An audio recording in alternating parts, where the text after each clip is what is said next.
On minimise souvent l'impact de la carie. On se dit d'ailleurs que c'est un petit trou dans une dent, qu'on peut la soigner rapidement, passer à autre chose. Mais attention, attention, la carie dentaire, c'est avant tout une infection bactérienne.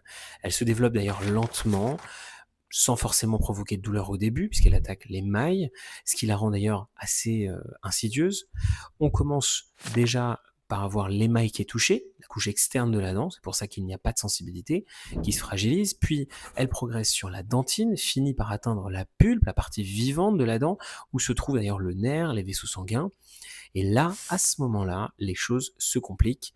Malheureusement, dès qu'elle a touché le nerf, douleur aiguë, pulpite, abcès, perte de la dent, voire perte de la dent, mais aussi des risques plus larges des infections dentaires qui peuvent se propager d'ailleurs dans les tissus environnants, voire dans l'organisme, provoquer des complications d'ordre général, par exemple chez les patients fragiles, comme les diabétiques, les personnes par exemple à risque cardiaque.